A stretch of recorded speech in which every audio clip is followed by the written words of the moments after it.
የአርሰናል ኦፊሻል የፌስቡክ ገጽ አይ አም ፋኖ ብሎ መጥቶላል። አንተ ተመልከተው። ኦፊሻል የአርሰናል የፌስቡክ ገጽ ነው እሱ እንዳይገርም። ሁለተኛውን ተመልከተው። ታያል ሞባይል ከበሩ ላይ ምን ይላል? አይ አም ፋኖ ይላል። ይሄ ለጥፎ የነበረው የአርሰናል ኦፊሻል የፌስቡክ ገጽ ነው። ለዚህ ነው አርሰናል መድፈኛ ነው፣ መድፈኛ ነፍጠኛ ነው፣ ሌላ ታሪክ የለም። ከትላንት ወዲያ አንድ ቪዲዮ ሰርቼላችሁ ነበር። የብልጽግና ባለስልጣናቶች ዓለም ላይና ኢትዮጵያ ላይ የሚፈጠርን እያንዳንዷን ጉዳይ ከብልጽግና ጋር እያያያዙ ፕሮፓጋንዳ ይሰሩበታል ብዬ ነበር።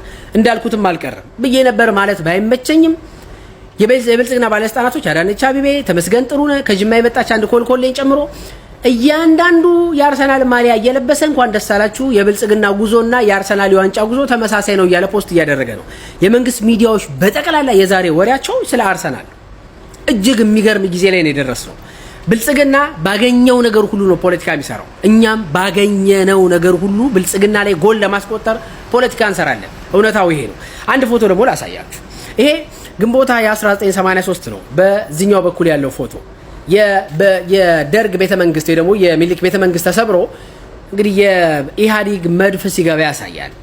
ይሄ ደግሞ 2018 ግንቦት 16 ነው። ዛሬ የአርሰናል መድፍ ነው የቆመው የከተማው ላይ እና እኔ ተጨማሪ ስለ ኢትዮጵያ ወጣቶች ወይ ደግሞ ስለ አዲስ አበባ ወጣቶች አስተያየት መስጠት ብዙ አይመቸኝም። ምክንያቱም ላወዳደርበት የፈለኩት መንገድ ትላንትና ዛሬ በዚህ መልኩ ይገለጻል። ምንም ማድረግ አይቻልም። አርሰናል ዋንጫ ያነሳል፣ አብይም ከ4 ኪሎ ይነሳል። አዲዮስ። ሲጀመር አርሰናል የነፍጠኛ ክለብ ነው። የነፍጠኛ ክለብ ነው። የተገፉ ሰዎች የመሰረቱት ክለብ ነው። የክለቡ አርማ ላይ ያለው መድፍ ራሱ አጼ ቴዎድሮስ ካሰሩት የሴባስቶፖል መድፍ ጋር ተመሳሳይነት አለው። ስለዚህ አርሰናል የነፍጠኛ ክለብ ነው። ደምድመናል።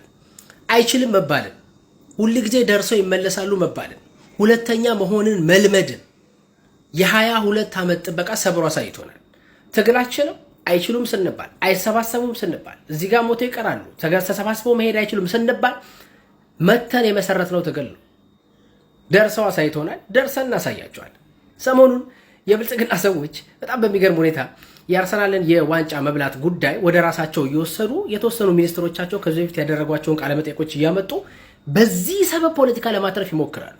ሀገሪቱ ሰላም ነች ለማለትም ነገና ከነገ ወዲያ አርሰናል ዋንጫ በሚቀበልባቸው ጊዜያቶች በጠቅላላ ሀገሪቱ ውስጥ ምንም አይነት የጸጥታ ችግር እንደሌለ ለማሳየት ቀን ከሌሊት ሲጨፈር እንዲውልበት ይፈቅዳሉ።